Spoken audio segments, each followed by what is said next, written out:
इसके बाद आ जाता है मोटापा। पहली बात यह है कि हम किसको मोटा कहेंगे। देखें, एक फर्ज करें एक मरीज है, मर्द है, उसका कद है 5 फुट 6 इंच। तो वो कद जो है उसको अगर हम इंचों में देखें तो वो 66 इंच बनता है।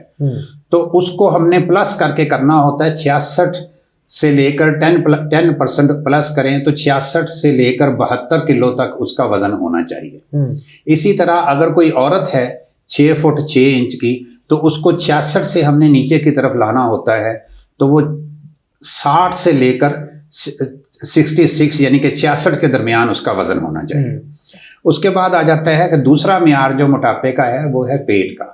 ये वो लोग होते हैं जो कि बाकी ठीक होते हैं, इनका सिर्फ पेट बड़ा होता है। तो नाफ के लेवल से आपने नापना है, तो ये लेडीज में 32 इंच से ज्यादा कमर नहीं होनी चाहिए, मेल में 35 इंच से ज्यादा कमर नहीं होनी चाहिए। अगर ये ज्यादा हो रही है तो फिर आप कोशिश करें कि इसको रिड्यूस करने की। अब इसके जो फार्मूले हैं जो दुनिया में चल रहे हैं, एक बड़ा ही मशहूर फार्मूला है, वो है इंटरमिटेंट फास्टिंग का।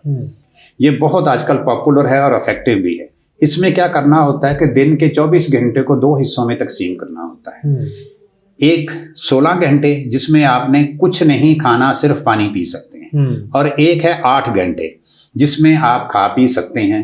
और इससे जब स्लोली हम चलते हैं, ज़्यादातर हम जो रखते हैं 8 घंटे, वो 11 से लेकर 7 बजे दिन के वक्त जो है ना ये रखते हैं। बाकी टाइम रात 7 बजे के बाद पूरी रात और सुबह 11 बजे तक मरीज को हम मना करते हैं कि कोई चीज़ नहीं तुमने खानी, पानी पी सकते।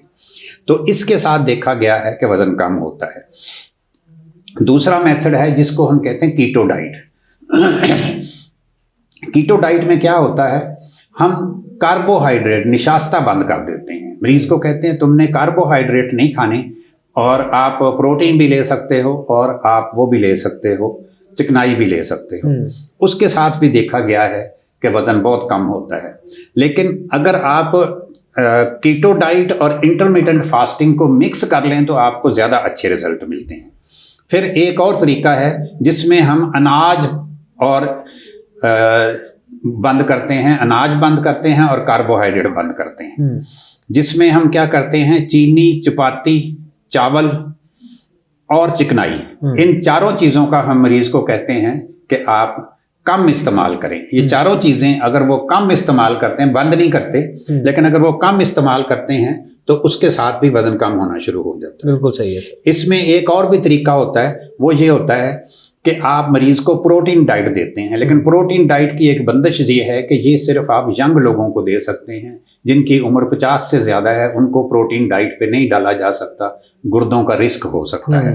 लेकिन प्रोटीन डाइट के ऊपर जब हम डालते हैं कार्बोहाइड्रेट और फैट दोनों चीज़ें कम करके, तो उससे भी बड़ी तेज़ी से वज़न कम होता है। लेकिन इन सारी चीज़ों के साथ सैर बहुत ज़रूरी है। जितना ज़्यादा सैर करेंगे, जितना ज़्यादा पानी पिएंगे, उतना ज़्यादा आपको फ़ायदा होगा।